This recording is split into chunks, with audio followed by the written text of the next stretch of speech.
can see, I'm in a different place today rather than the Interfaith office, and I'm here today in the Allan Church of Scotland in Bannockburn with Rev Peter Gill, who's a minister here. Welcome, Peter, and thank you for agreeing to do this for us. And can I ask you to introduce yourself for the audience? Yes, my name is Rev Peter Gill, originally from Pakistan, and I was a minister in Glasgow, Paisley, and now in Bannockburn, Stirling Presbytery. Bannockburn is a place where Scottish won the battle against the English people, so it's a very historical place. If you know history, yes, it is. So you're the minister here. So what was your faith journey? What inspired you to become a minister? Yes, I was born and brought up as a son of the Mans, and my dad was a minister in the Church of Scotland in Pakistan, and my grandfather always tells me story about the Hinduism and the Guru Nanak, because our village was just very close to Nankana Sahib, the place where Guru Nanak was born. So my grandfather knew all those stories, related to Guru Nanak in the Punjabi culture that was very well known. So yes, my dad has been praying that I may become minister as well. Well, my mom was in a medical line, so she's been praying maybe I become a doctor. So I started pre-medical physics, chemistry, and biology. But very soon I realized, that's not my cup of tea. And I studied different faith, all in Pakistan, and also Islamiyat, which is Islamic studies. Okay. And then I came to All Nation Christian College, which is preparing people for going overseas, over. So that was kind of my learning experience. I went back to Pakistan and started interfaith ministry as well, reaching to the people of all faith, because the minorities have been persecuted there. So I thought very important to have very healthy relationship, that people of different faith learn to have positive dialogue with each other. So it was very effective.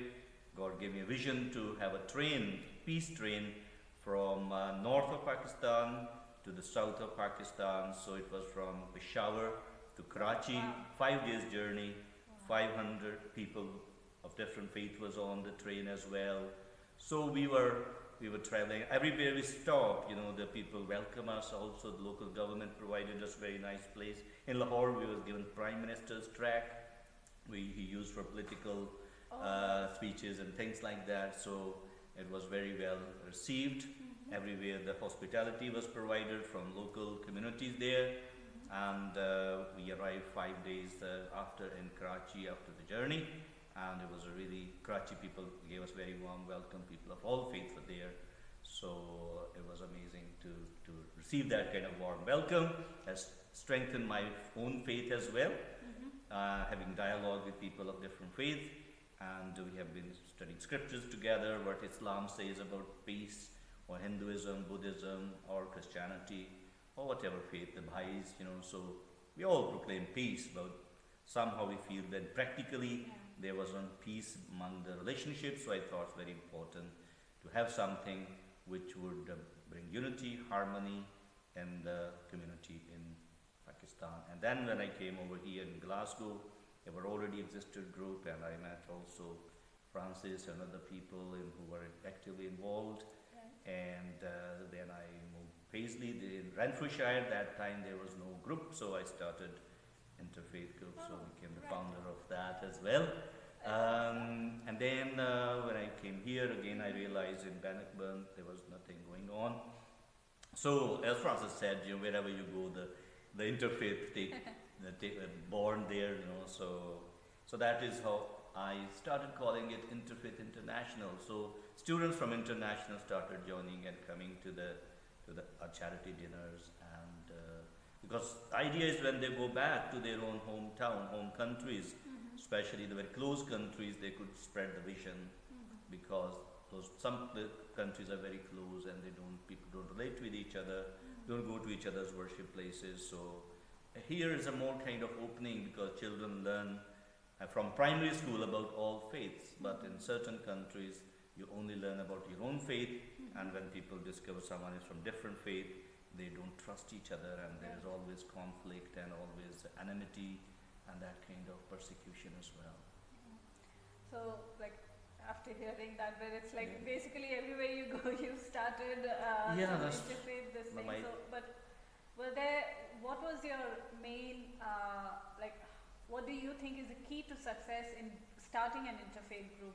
For me, because I think I can be a mediator between East and West, because I was born and brought up in Pakistan, and I'm a Church of Scotland's minister. All my congregation are local white Scottish people. So it's easy for me to develop trust, build trust among my Muslim, Hindu, Sikh, Bhai community, because I speak their languages. There's no barrier, we eat the same food, we have same culture. Plus, I love my Scottish culture as well. I have my kilt, learn Caileys, and so enjoy that Scottish culture very much. So I could become kind of a mediator and introduce, because people coming from other countries feel reluctant otherwise to come to the church, but when they see other ministers from Pakistan, and then I speak Hindi, Punjabi, Urdu, and so it's no barrier, so they feel comfortable coming here. The same, I could take a church community to the mosque, mandir, gurdwara, or other worship places, synagogue. I have a very good Jew friend from Jewish background, Hindu background, Muslim background, Sikh background, and Hindu background. And just like a family, I feel like a family with them as well. So as a Christians, we believe we are a family. So I feel my calling is to become a mediator between both communities, bringing East and West together. That's lovely. When you brought the sari in the church, that was fascinating. My church was very much, excited to see you brought this. And one lady was volunteered to wear that, So we have to break cultural barriers, social barriers, theological barriers, and spiritual barriers, and bring communities together. It's lovely sentiment. Like my last interfaith this thing with Jamie Spurway from our office, he said something very similar about, he is an equalities officer, and he said something that it's very important to reach across these barriers and make connections. So it's a lovely theme that seems to be coming along with every interview. But so thank you so much, Peter, and it's lovely to hear your. It's a brief one, I know, but we only have 15 minutes or so it was a very brief story, but very happy to hear these stories and the fascinating work that you're doing in Interfaith. Always good to have short and sweet. Thank you all, and we'll see you in the next one. Take care.